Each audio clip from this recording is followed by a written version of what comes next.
Sécase la hierba, cáese la flor, mas la palabra de Dios vive y permanece para siempre. Por este motivo nos encontramos todos los días en este espacio, reavivados por su palabra. Una cita de honor con Dios y con el mensaje de las Sagradas Escrituras. Una lectura reflexiva, capítulo tras capítulo, de toda la Escritura. Hoy nos detenemos en el capítulo 17 del libro de Éxodo, pero lo hacemos con un espíritu de oración. Padre nuestro, bendícenos.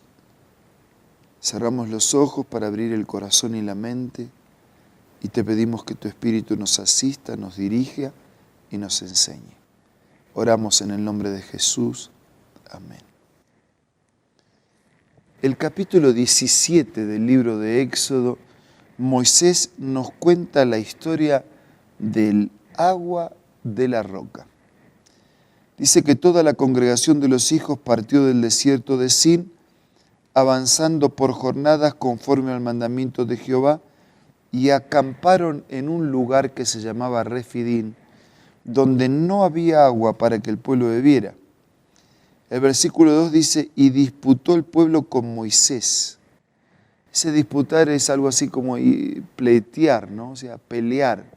Hasta tiene una connotación fuerte de legal, ¿no? Argumentativa. Y el argumento del pueblo era, el pedido del pueblo y el argumento era este, danos agua para que bebamos. Y Moisés le dice, ¿por qué disputáis? ¿Por qué se pelean conmigo? ¿Por qué tientan a Dios? Le respondió Moisés. Así que el pueblo tuvo sed, murmuró contra Moisés. Así que disputaron, murmuraron. Ustedes ven cómo seguían alimentando actitudes negativas, no propias de un pueblo que tenía el sustento, la protección, el cuidado. Un Dios que había liberado de Egipto, un Dios que venía acompañando en el desierto, un Dios que estaba a través de la nube durante el día, que estaba a través del fuego durante la noche. Y ahora porque falta agua en un lugar ya discuten, ya pelean, ya pleitean, ya murmuran. Y la murmuración no era solo contra Moisés, en el fondo era contra Dios. ¿Por qué nos hiciste subir de Egipto para matarnos de sed a nosotros, nuestros hijos y nuestros ganados? Fue Dios el que nos había liberado de Egipto. Moisés fue un instrumento. Dice, ¿por qué? ¿Por qué? ¿Para qué salimos de Egipto? Para terminar muriendo de sed con nuestros ganados. Entonces clamó Moisés a Jehová y dijo, Señor, ¿qué voy a hacer con este pueblo? Por poco, lo único que falta es que me apedreen. Jehová respondió a Moisés, pasa delante del pueblo, toma contigo algunos ancianos de Israel, toma también en tu mano la vara con que golpeaste el río y ve, y allí yo estaré ante ti sobre la peña en Horeb. Golpearás la peña y saldrán de ella aguas para que beba el pueblo. Y Moisés hizo eso en presencia de los ancianos de Israel y dio a aquel lugar el nombre de Masab y Meriba por la rencilla de los hijos de Israel, porque tentaron a Jehová al decir, ¿está pues Jehová entre nosotros o no? Y ese nombre iba a ser recuerdo de ese incidente, de esa situación, de ese momento, de esa experiencia que estaban atravesando. Nosotros percibimos en este relato que el pueblo quiso manipular a Dios. ¿No? El pueblo quiso manipular a Dios. Quería que Dios le dé lo que querían, como querían, cuando querían. En el fondo querían hacer lo que ellos querían. Hoy también hay mucha gente que se acerca a Dios pero para manipularla. Y a Dios hay que acercarse para amarlo, para adorarlo, para servirlo y para obedecerlo. Y cuando hacemos todo eso, bendiciones abundantes son regadas en nuestra vida. Pero algunos se acercan a Dios para negociar con Él, para manipularlo. Algunos creen que lo que yo le pido en un ruego es lo que Dios tiene que hacer y si no lo hace, Él no existe o si existe no es amor. Tiene que ser como yo quiero, no conforme a la sabiduría, a la perfección, al poder, a la misericordia de Dios, sino conforme a mi visión humana, frágil, pecadora y limitada. En el versículo 8 comienza otra historia.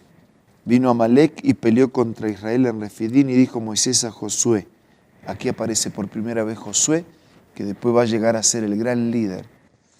Escoge algunos hombres y sal a pelear contra Amalec. Mañana yo estaré sobre la cumbre del collado con la vara de Dios en mi mano. Y Josué hizo como Moisés le dijo y salió a pelear contra Amalec. Moisés, Aarón y Hur subieron a la cumbre del collado. Versículo 11. Y sucedía que cuando alzaba Moisés su mano, Israel vencía, pero cuando él bajaba su mano, vencía a Amalec. Cuando las manos de Moisés se cansaban, tomaron una piedra y la pusieron debajo de él, y Moisés se sentó sobre ella, y mientras Aarón y Hur sostenían sus manos, uno de un lado y el otro del otro, así se mantuvieron firmes y victoriosos. Pero cuando las fuerzas decaían y las manos bajaban, entonces la derrota era el acompañamiento. Y Josué deshizo a Amalec y a su pueblo a filo de espada.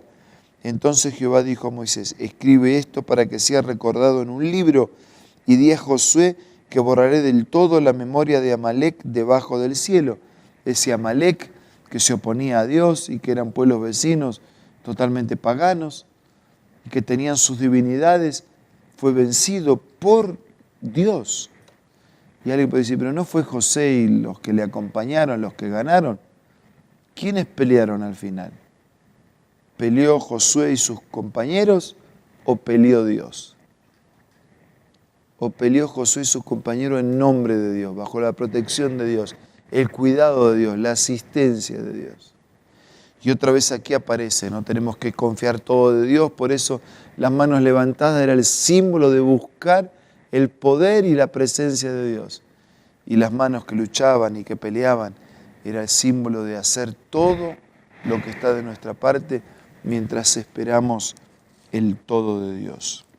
Versículo 15 dice que Moisés edificó un altar al que puso por nombre Jehová Nisi, diciendo, por cuanto la mano de Amalec se levantó contra el trono de Dios, Jehová estará en guerra con Amalec de generación en generación.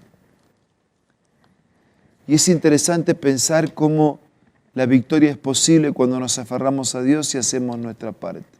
Y la Biblia está llena de ejemplos así. La Biblia está llena.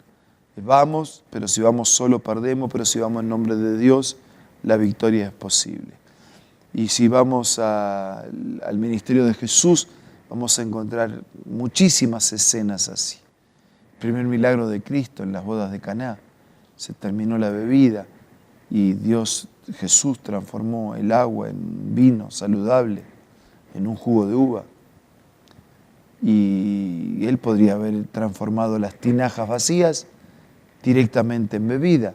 Pero no, los discípulos tuvieron que poner el agua. Ellos podían poner el agua, pero no podían transformarla en vino. O cuando Jesús alimentó una multitud y la alimentó con los panes y con los peces de un jovencito. Y él podría haber hecho caer pan del cielo sin que nadie intervenga, pero colocó lo que el niño tenía, que era todo, y lo multiplicó para que alcance para una multitud. O cuando resucitó a Lázaro, le dijo a los discípulos, corran la piedra. Los discípulos podían correr la piedra, pero lo que no podían era resucitar a Lázaro. Y esos ejemplos, tantísimos ejemplos de la Biblia como este, nos muestran la unión de lo divino con lo humano. El agua salió de la roca, pero Moisés tuvo que golpear y confiar. Los amalecitas fueron vencidos. Moisés tenía las manos levantadas, símbolo de confianza, pero Josué tuvo que luchar y pelear.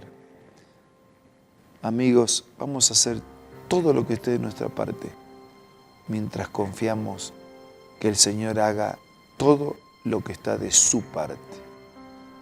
Él es el único que puede hacer posible lo imposible.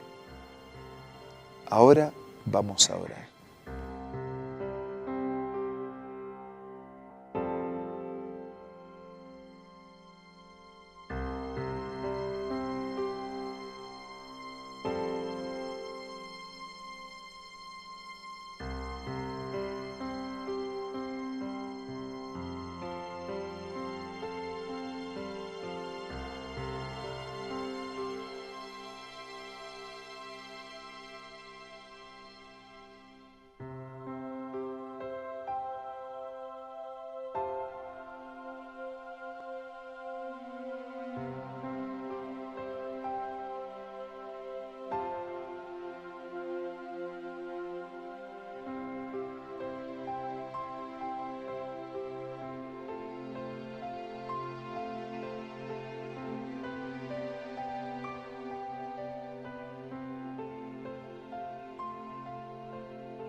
Señor, clamamos, agradecidos por el mensaje de tu palabra. Te pedimos que actúes poderosamente en la vida de todos nuestros amigos. Supla su necesidad, responda a su pregunta, su petición, su ruego.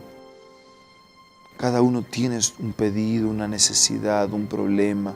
Señor, actúa en la vida de cada uno y en la vida de todos. Pero también bendícenos para que hagamos toda nuestra parte.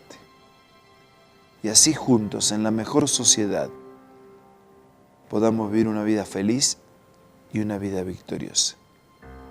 Te pido y te agradezco todo en el nombre de Jesús. Amén.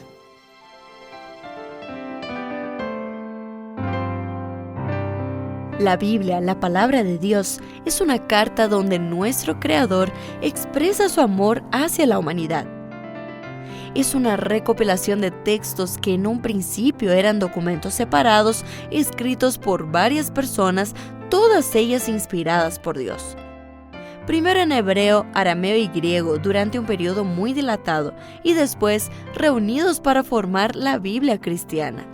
Está dividida en dos grandes secciones, el Antiguo Testamento con 39 libros y el Nuevo Testamento con 27. En la Biblia se desarrolla la historia de la salvación de Dios al hombre. En toda ella hay una línea conectora que une todo: Jesucristo. Es el personaje principal de la Biblia y el cual trae la revelación definitiva de Dios. Es considerada también el manual de nuestro fabricante. Es vital tener este ejemplar en casa y descubrir su valioso mensaje. Busca también en tu App Store o Play Store y encontrarás varias opciones. No olvides descargar también el aplicativo Reavivados por su palabra y sigue la secuencia de su lectura. La Biblia es la palabra de Dios. Les envío un abrazo, les deseo el mejor de los días y nos encontramos mañana, si Dios quiere.